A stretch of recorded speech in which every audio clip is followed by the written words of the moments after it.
the Lower Ninth Ward, across the canal. I'm in my homeboy tight neighborhood.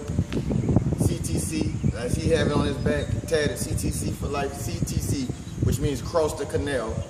The canal, we can't see it right now, but this is the canal with the water and everything, but this is the most devastation of Hurricane Katrina of the whole city of New Orleans.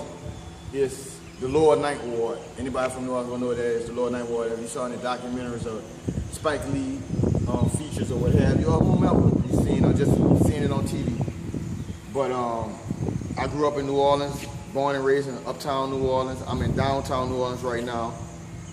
Was also raised in New Orleans East, but me and a close friend of mine, I have three I have several close friends, but close best friends. Andre Belly, tight, known around here, well-renowned around this neighborhood, did it big on different levels, family, major, you know what I'm saying? Tight, man, your mama, sister rest in peace. Your aunt, she just died, my aunt just died 2 weeks ago, had her funeral, and it was so having the coincidence to be at the same funeral home or whatever, but man, we met right here. You tell you when you interviewing on the tape, when we met right here, who you the one said, man, Defense Nation, D-Nation be a tight name for doing the basketball, but we met right here on this court at 12 years old. I'm 12, he's 13.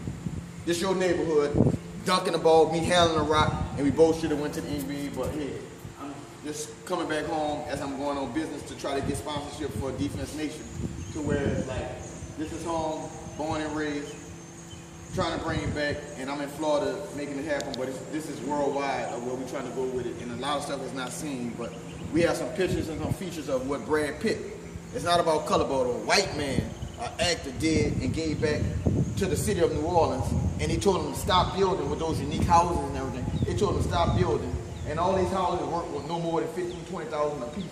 And as you can see, besides this parquet we're playing at, but across over here and everything else, these used to be people's houses, and they'll no longer have it. And how stuff is wrong with the insurance and scheming, to where if you don't have flood insurance or this or that, people from Louisiana, Mississippi, and Alabama got, that's back in the day what they talking about the slavery, bamboozle, hoodwink, as that saying was saying, 40 acres and a mule, which we still never got. Forget the mule, what are 40 acres for everybody? But even right now, other parts of the city is getting rebuilt. I love my city, it's on me, it's tatted on me, the Saints. On there, that's a soldier land, but that's a Saints, New Orleans Saints, so I love my city off top. I have the boot, as they call Louisiana, the boot in me. You know what I'm saying? And then I have above it the Virgin Mary, where it say pray for us, because we need the prayer.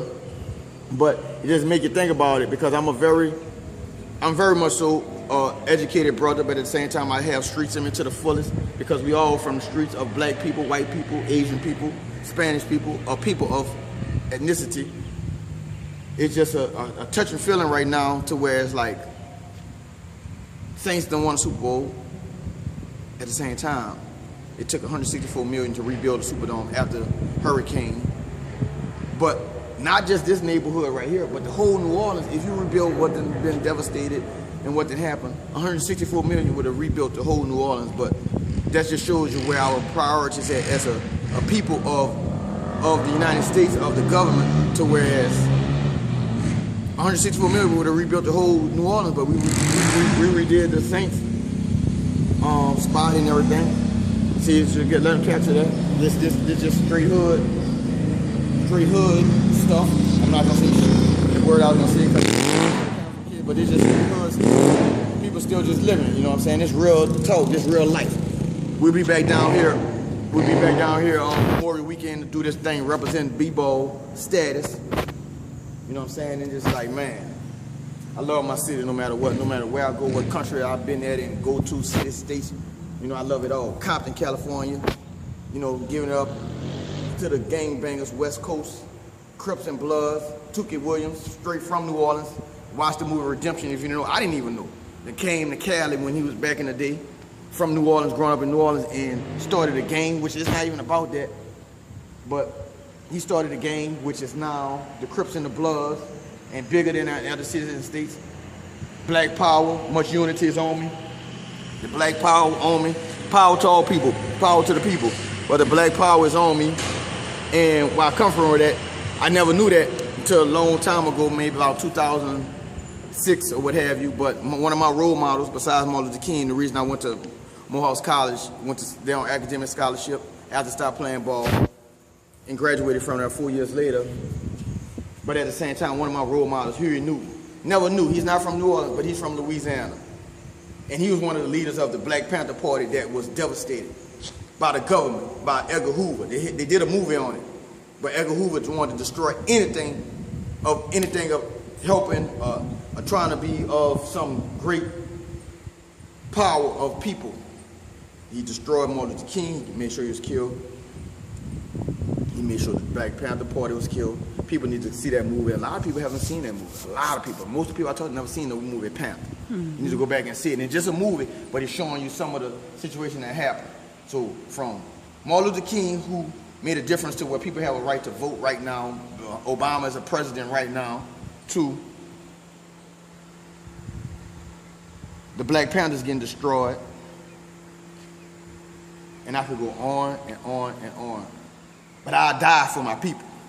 I die for my kids off top, but I die for my people. If it can't, I die for my people for something else to be of value, because right now it's on the opposite side and they want us to lose.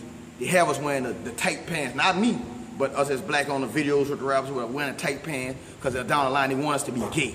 They want the black men to be gay. They want to destroy us by any means necessary, and I refuse to let it happen like that. So I'm gonna stand up voice, and I've been that way. I'm not Tupac, but I had a lot of similarities of Tupac. Of just, we both 5'9", because he's still in the soul regardless. We both right around 155 pounds of when he was on his earth, and he was about 5 years or what have you older than me. But I respected everything he stood for, and I stand for that as far as with the Black Panther Party and everything. It's not about violence, but it's just about standing up what's right. And I'm gonna leave it like that, because I can go on and on, but it's change, and I'm gonna be a part of making change happen of the world. World unity. Peace.